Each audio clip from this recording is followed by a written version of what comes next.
नमस्कार दोस्तों। आज हम आपको वाल्मीकि रामायण से वाली की वध की अद्भुत कथा सुनाने जा रहे हैं। ये कहानी बहुत ही रोचक होने वाली है। तो चलिए बिना देरी किए शुरू करते हैं। वाल्मीकि रामायण के अनुसार सुग्रीव ने भगवान राम को दुंदुभि और वाली के मध्य हुए युद्ध की कथा सुनाकर वाली के पराक्रम के बारे में बताया। इसके साथ ही उन्होंने राम के शौर्य और पराक्रम को देखने की इच्छा भी व्यक्त की। सुग्रीव ने राम से कहा कि यदि वे 7 साल वृक्षों में से किसी एक को लक्ष्य करके भेद दें तो उन्हें उनके पराक्रम पर पूरा विश्वास हो जाएगा। सुग्रीव की बात सुनकर राम ने अपने धनुष पर बाण चढ़ाया और एक ही बार में 7 साल वृक्षों को भेद दिया। वह बाण 7 वृक्षों को पार करते हुए पर्वत और पृथ्वी के 7 तल को छेदता हुआ पाताल लोक तक जा पहुंचा। यह दृश्य देखकर सुग्रीव के मन में अत्यंत प्रसन्नता हुई। अब उन्हें पूर्ण विश्वास हो गया कि राम उनके खोए हुए राज्य और पत्नी को पुनः प्राप्त करने में सहायता करेंगे। सुग्रीव ने उसी समय राम से निवेदन किया कि वे वाली का वध कर दें। राम ने सुग्रीव को धैर्य बंधाते हुए किष्किंधा जाकर वाली को ललकारने के लिए कहा। उन्होंने स्वयं एक वृक्ष की ओट में छिपकर खड़े रहने का निर्णय लिया।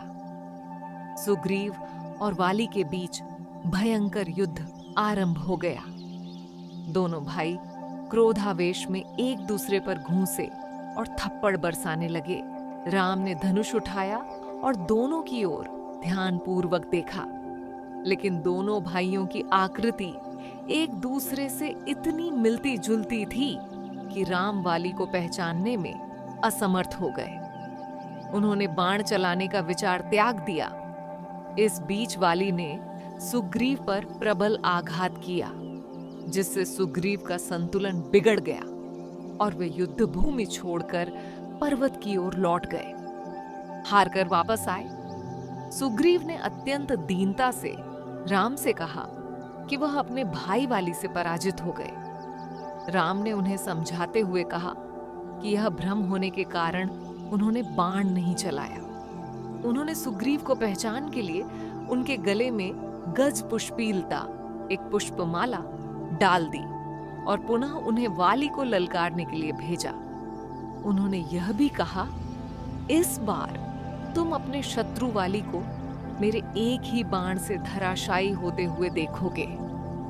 राम की बात सुनकर सुग्रीव ने अत्यंत कठोर वाणी में गर्जना की। उनकी गर्जना से आकाश गूंज उठा। सुग्रीव की इस गर्जना को सुनकर वाली क्रोधित हो गया। तारा, उसकी पत्नी, ने उसे रोकने का प्रयास किया और कहा, आप सुग्रीव की इस चुनौती को स्वीकार न करें। हो सकता है ये किसी कपट योजना का हिस्सा हो। सुग्रीव के पीछे कोई शक्तिशाली सहायक हो सकता है। लेकिन वाली ने तारा की बात को अनसुना कर दिया। उसने उत्तर दिया, जो वीर कभी परास्त नहीं हुए और जिन्होंने कभी युद्ध में पीठ नहीं दिखाई, उनके लिए शत्रु की ललकार सहन करना मृत्यु से भी अधिक पीड़ादायक होता है।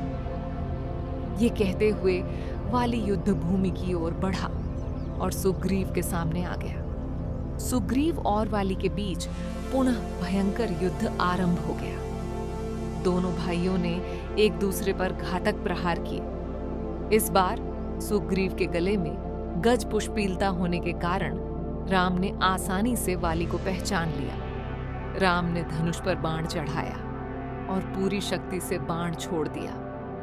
बाण से आहत होकर वाली पृथ्वी पर गिर पड़ा। वाली ने आहत अवस्था में देखा कि राम और लक्ष्मण उसकी ओर आ रहे हैं। अपने अंतिम क्षणों में वाली ने राम से कठोर स्वर में पूछा, हे काकुत्स्थ, मैंने आपका क्या अपराध किया था जो आपने मुझ पर बाण चलाकर मुझे इस प्रकार मार दिया? यदि आप युद्ध भूमि में मेरे सामने आते तो मैं आपका सामना करता, लेकिन इस प्रकार छिपकर वार करना क्या धर्म के अनुरूप है? क्या इस अधर्मपूर्ण कृत्य को करके आप सत्पुरुषों के मध्य अपनी प्रतिष्ठा बनाए रख पाएंगे? राम ने शांत भाव से वाली को उत्तर दिया, हे वानर राज, तुमने अपने छोटे भाई सुग्रीव की पत्नी, जो तुम्हारे लिए पुत्र वधू के समान थी, पर अनैतिक अधिकार कर लिया।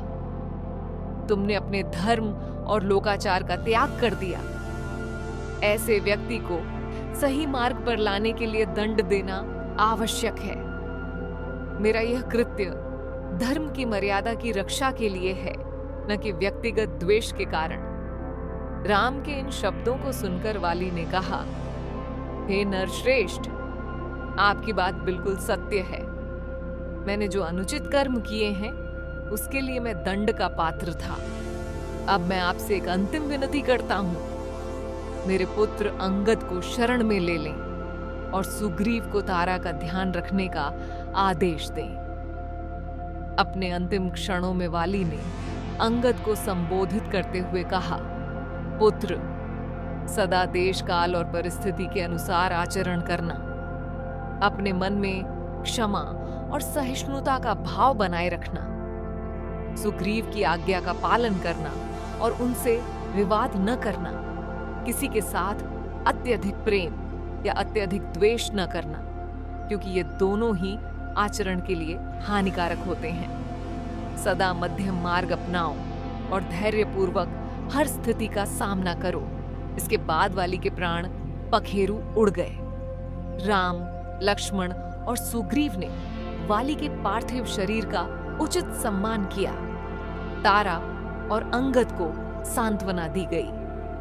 वाली के निधन के बाद राम ने सुग्रीव को किष्किंधा का राजा घोषित किया और अंगद को युवराज नियुक्त किया। तारा को उचित सम्मान देते हुए सुग्रीव को आदेश दिया गया कि वह अपनी प्रजा के कल्याण के लिए धर्म और न्याय का पालन करें। इस प्रकार वाली वध की घटना ने न केवल धर्म और अधर्म के बीच अंतर को स्पष्ट किया, बल्कि यह भी दिखाया कि राजा का कर्तव्य केवल प्रजा का रक्षण नहीं, बल्कि धर्म की मर्यादा की रक्षा करना भी है।